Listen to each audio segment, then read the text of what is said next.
It's time for Around the Ozarks News, brought to you by the Springfield Green County Park Board, Thompson Sales, Kitchenland USA, and Smouse Foundation Repair and Waterproofing.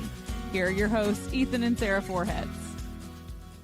Happy Tuesday. It is not Ethan and Sarah here. You have Grace again filling in, and the lovely, beautiful Joy Robertson helping me this morning. Thank you very much, Joy, for jumping on. Good morning. You woke me up early, but hey, let's do this.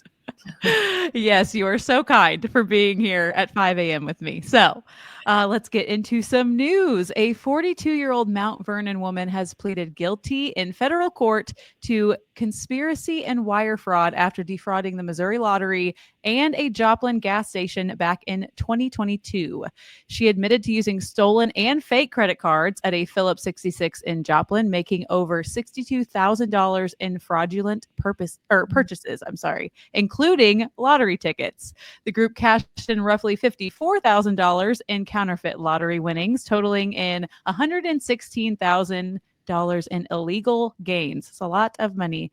A co-conspirator from Mount Vernon has already pleaded guilty and awaits his sentencing. Both faced up to 20 years in federal prison and $250,000 in fines per count. The FBI, Joplin, and Springfield police investigated this case alongside federal prosecutors. It was a very big case that started in Joplin. So, wow. Yeah, that is a big deal. Okay, I have some school news for you. Republic School District's bond-funded project that was approved back in 2023 is wrapping up. And the new Republic Intermediate School is set to open on August 19th, welcoming 5th and 6th graders that can hold up to 1,000 students, although it's going to start with about 850, we're told. So built to relieve the overcrowding, the school reintroduces the 5th to 6th grade, 5 and 6th grade format, that age group, okay, easing the transition from elementary to middle school. All right. The classrooms are designed with input from the students, including some flexible layouts, lots of natural light, and even some motivational words that are chosen by the kids. And I think this is really cool. They are painted walls for them to see and keep them as they go about their day. Now, before opening day, there is a community open house coming up on August 11th, which is not far off, for tours and ribbon cutting, followed by a meet the team orientation for families. And that happens on August 14th. And of course, you can find all the details on these events at republicsschools.org/back-to-school. And it's hard to believe we're already talking about back to school. I was about to say the same thing. I can't. We're already talking about all this August stuff, and school is starting again, and I'm not ready for it. My boys aren't in school yet. My son, I have one more year before Lucas is in kindergarten, but it's all happening very quickly. Well, once it starts for you, Grace, it's like being on a treadmill. I can tell you. I know. It just like someone's increasing the speed over and over. You don't even know where they are, Nobody knows what's happening. So yeah, I'm trying to soak in the last year before that happened. So anyway, a new Fast Doc urgent care clinic is opening in Marshfield on August 1st, giving Webster County residents a much quicker access to medical care. Healthcare officials say that the urgent care should drastically reduce unnecessary ER visits. It seems like that was the issue, where there were about 12,000 ER visits in 2022, but only 3,000 resulted in hospital admissions. So there was roughly about 9,000 cases that could have been easily dealt with at a clinic as opposed to the urgent care. So Fast Doc says that the new Marshfield location will handle the common issues like respiratory infections, stomach bugs, flu, strep, and COVID. And they're also partnering with the local school to provide same-day testing treatments free of charge for teachers and students, which I think that's like the coolest part.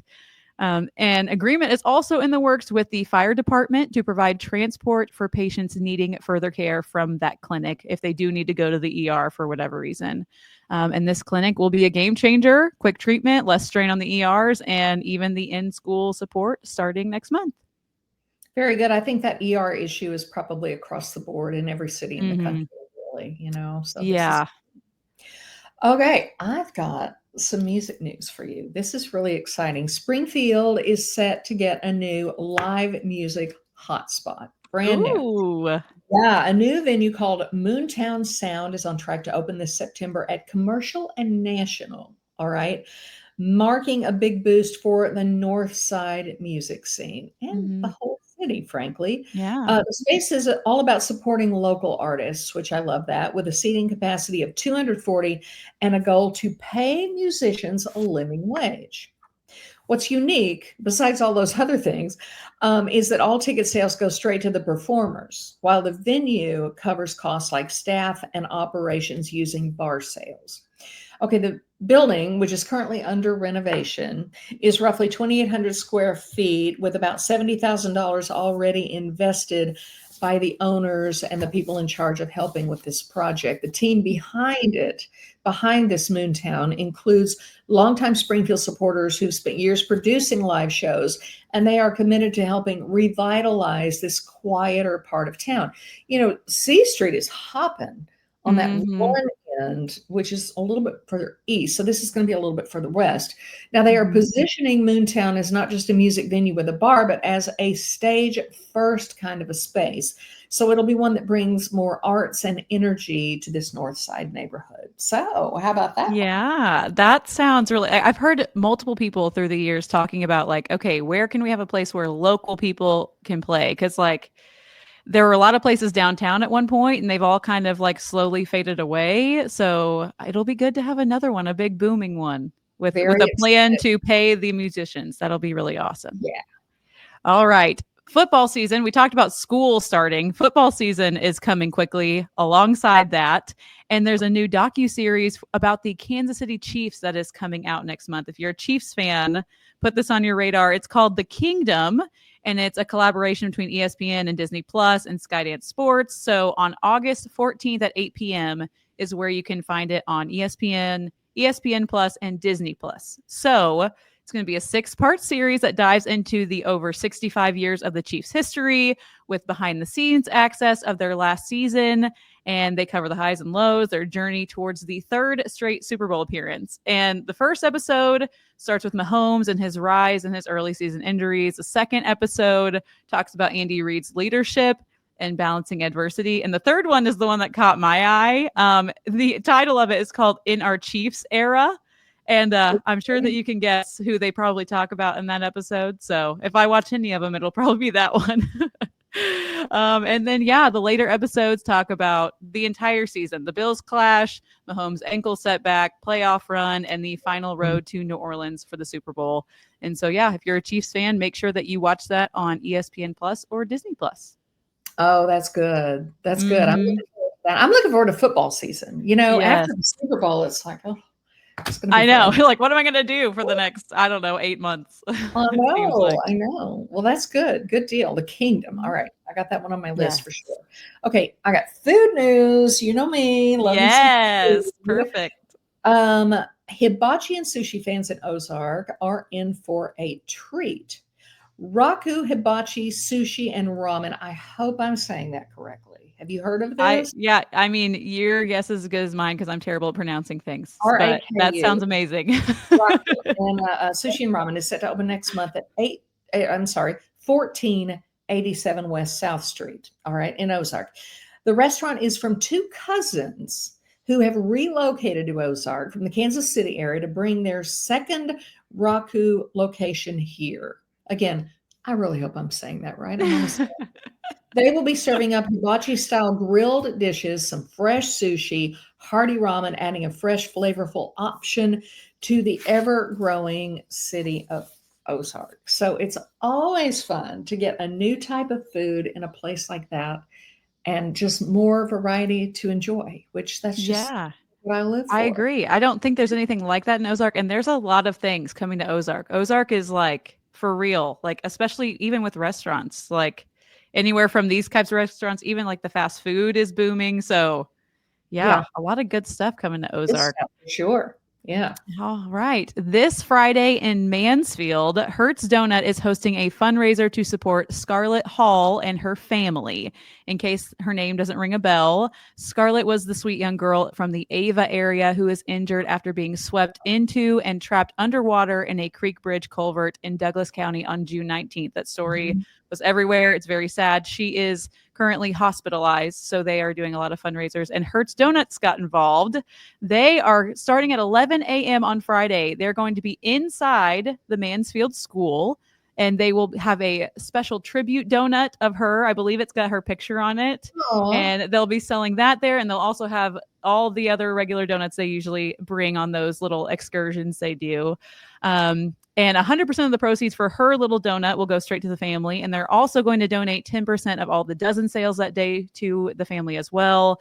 And you can read their Facebook post for all the details, but I also believe that they're going to kind of upcharge a little bit on the donuts just because they want to be able to give the family as much money as possible. So any proceeds is going to go to the family.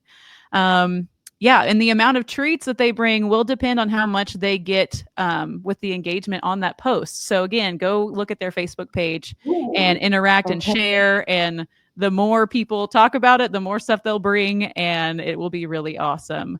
They mentioned how they received some pictures too of Scarlett. If you look at that post, and it is like, they were like crying typing this because the family shared pictures of Scarlett at Hertz Donut, and it was super sweet. And they're like, this is all meant to be. So if you are in Mansfield on Friday, stop by the school, and Hertz Donut will be inside, and you can show your support. I just love that. Very philanthropic of them. And our hearts go out to Scarlett Hall and her family. Best of luck. Best wishes to all of them. And I know it's been a tough road, but maybe this will help. And in kind of a delicious way. So get on their social media, ramp it up. Let's see what we can do here. Okay, I've got another one for you. National Night Out. We've all heard of that for years. With Community Partnership of the Ozarks is coming back Tuesday, August 5th. It is totally free, lots of fun for the whole family. You can sit in some police cars, the real thing, and climb on the fire trucks. The kids just love that. They say there will be canine demonstrations that will blow your mind. Yeah. Sure. If you've never been first-hand witness to a canine demonstration, you do not want to be on the business end of a canine. I can tell you that. No, you just watch I'm sure that's true. You'll behave yourself. I'm telling you. Yes. Okay. Free hot dogs, ice cream, and Ozark Mountain popcorn, which I just love. Yes. Yes, they were on my Savor the Ozarks podcast a few months ago. Yes, I did think of you when I heard they were going to be there. They're they are really good. Okay, bounce houses, face painting, games for the kids, all sorts of stuff. You don't have to sign up. You just have to show up. Meadow Park, 2500 South Fremont here in Springfield. And again, it is Tuesday, August 5th. So yes, my boys love it. There are so many events now where they've got like the big rig stuff, and they eat it up every single time. It doesn't matter how many we go to, every single time they love it. So it's a good event. Yeah. And speaking of fun things to do, the Ozark Empire Fair is coming back to town. It is July 24th through the 2nd. So I believe that's Thursday through the next Saturday. The 89th annual, which it's almost 90 years. That's wild that we've had the Ozark Empire Fair. So there's a lot of stuff to do. If you've got tickets, you can get into the Butterfly Kingdom, Jurassic Park, One Wheel Wonder. There's pig races. There's a petting zoo. There's nightly live music on the DeLong stage. There's arts exhibits. And if you're worried about the heat, they will have over 65 vendor booths inside of the E-Plex that is air conditioned. Yeah. So if you want to go to the fair and you're like, I don't know, it's really hot, you have the E-Plex to save you. Okay. So there's going to be a ton of fun stuff at the grandstand and a bunch of new food. They are also trying out some fireworks shows and drone light shows this year. So that will be fun. And we actually have a way that you can win a 4-pack of tickets to the fair. So all that fun stuff I just talked about, if you want to be a part of it, all you have to do is go to aroundtheozarks.com and enter to win. Oh, it's always a lot of fun. It really is. I mean, the food's fun, and I love the music. Berlin is going to be here this year, and those are not you, but me and some of these 80s kids. I saw Berlin down in Rogers, Arkansas. I think it was last summer. They are incredibly good, just like you were on MTV. So it's going to be a good time there for sure. Okay, to close out, I want everyone to remember most of the Ozarks. you've noticed this, is under an extreme heat warning. It's a little toasty outside. A little bit. Just a little bit. Okay, be sure to tune in to Wake Up Weather with Abby Dyer after all of this for the details on how hot it's going to be, and it can sneak up on you, and you know that. So please stay hydrated. Yes. For yourself. Find the shade. Don't overdo it. It's not worth it. Yeah. You want to know something weird? I read somewhere that the best thing to do to drink in the heat is milk, which sounds terrible. But it has to do with the fact that it's like 80 something percent water, but then it also has the protein in it. Okay. So like it makes sense, but I'm like, that sounds gross. But if you're desperate and like you're outside a lot this week or whatever, try drinking some milk. Maybe that will help you. I'm not a doctor, but neither am I. Here's my tip of the day. Go to the Hearts Donut fundraiser. Yes. Donut, and then keep some at home for a couple days to get us through this. And a whole glass of milk with a big donut. Yeah. I mean, a full glass of milk, beautiful thing. So there you go. That's how you be. Okay. There you go. All right. I do want to say before we leave, today's my dad's birthday. So happy birthday, Steve. I was just going to give him a shout out. Happy birthday, Dad. Yeah. Cool. All right. But yes, that is all we've got for this Tuesday. So thank you, Joy, again for helping me. And we will see you guys tomorrow. Thank you, Grace.